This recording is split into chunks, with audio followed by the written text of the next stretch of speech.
Welcome to the deep dive. Today, we're tackling a pretty big topic, the nature of truth itself. We are. And we're using a really interesting set of excerpts, sent in by one of you actually, from a discussion called Truth Across Belief, Empiricism, and Scripture. Right, so three main perspectives in this discussion we need to understand. Exactly. First, there's an atheist. Their focus is strictly on empirically proven truth, stuff you can observe and test. Okay. Then there's a participant they call the deist. This person believes there's a kind of underlying unity, a divine source behind all sacred texts. Interesting contrast. And the third? Just a moderator, sort of guiding the conversation between these, quite different viewpoints. Okay, so let's dive right in. Three lenses on truth. For the atheist, it sounds like it's all about proof, right? Rigorous testing, observation, measurement. Things you can replicate, like gravity you mentioned, or photosynthesis, science-based stuff. So scriptures for them are more like stories. Culturally important, maybe, but shaped by people, by history, psychology. Precisely. Not evidence in the scientific sense. Any claims about God or the divine need that hard, physical world proof. There's a clear standard there. Okay, got it. Then we shift to the deist. Quite a different take. Completely different. They see this deep connection running through all sacred texts. The source material mentions this really nice image of a tapestry. A tapestry, how does that work? Well, each scripture is like a different thread, different colors, maybe different textures, but woven together, they create one single unified divine picture. And they actually point to examples. They do. They mention, for instance, the Tao Te Ching's concept of flow and see a resonance with the Bible's let there be light, both about creation in a way. Okay. Or they compare the emerald tablets as above, so below, with Proverbs saying, as a man thinketh, so is he. Similar ideas about inner and outer reality mirroring each other. So for the deist, these aren't just like random similarities. No, not at all. They see them as pointers to one underlying divine reality, like different expressions of the same God showing up across different times and cultures. And any stories that don't fit this unified view are seen as what? Like mistakes? More like detours, maybe? Yeah. Paths leading away from that central unity. The main idea is harmony. What looks contradictory might just be truth expressed differently for different people. It's a vision of coherence underneath it all. Yeah, a fundamental harmony. But okay, the atheist must jump on this, right? Because there are pretty obvious clashes between scriptures. Absolutely, that's the immediate challenge.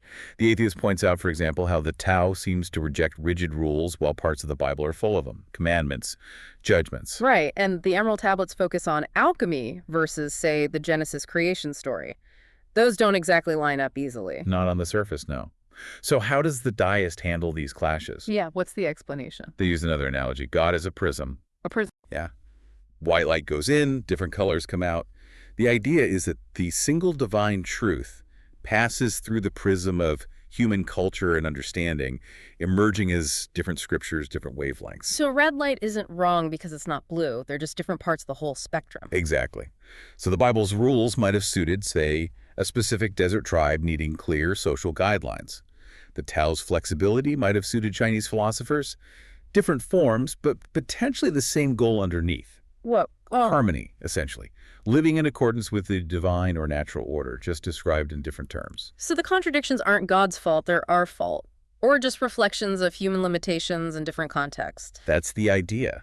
Yeah. It reframes inconsistency not as divine error, but as sort of necessary adaptations to human diversity and development. Okay, but the atheist brings up another, maybe tougher point. What about the really harmful stuff in scriptures? Things justifying slavery or misogyny or, outright violence. If the source is good, why is that there? Yeah, that's a critical question. And linked to it is, why can't religion evolve its understanding like science does?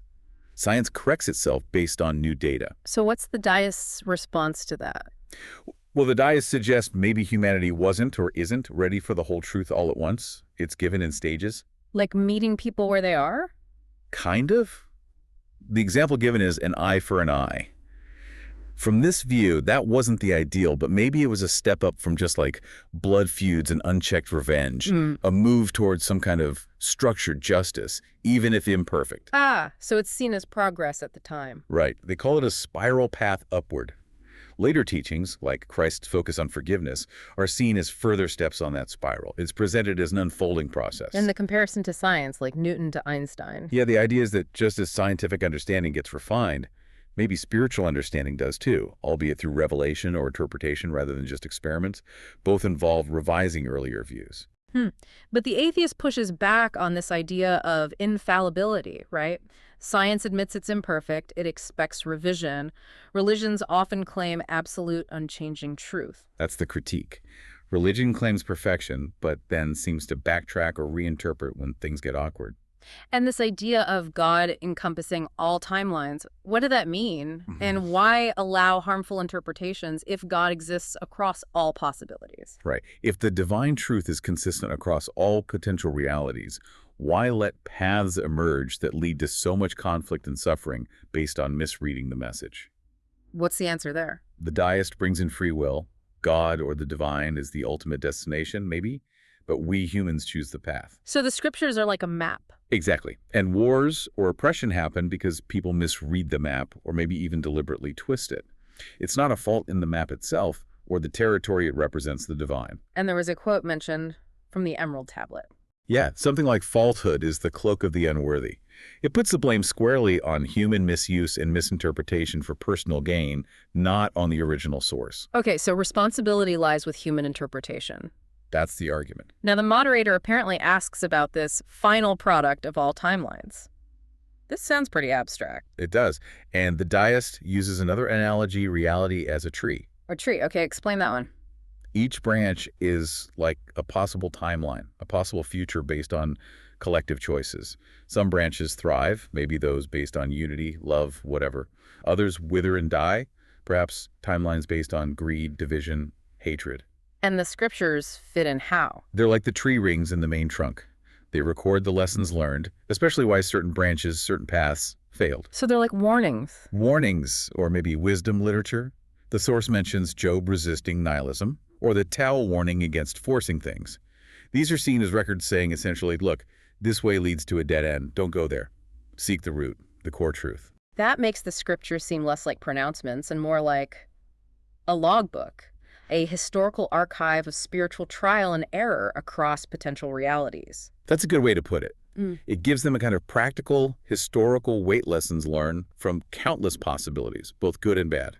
But the atheist must still be thinking, where's the proof? Right. Why all the metaphors, the stories, the symbols? Why not just give us the formula? The demand for a clear equation for divine unity And the deist's answer. is basically that equations don't move the human heart. You can explain gravity with math, but you can't inspire love or awe that way. That needs poetry, symbols, stories. Because humans are meaning makers. Exactly. We connect with narratives and symbols on a deeper level.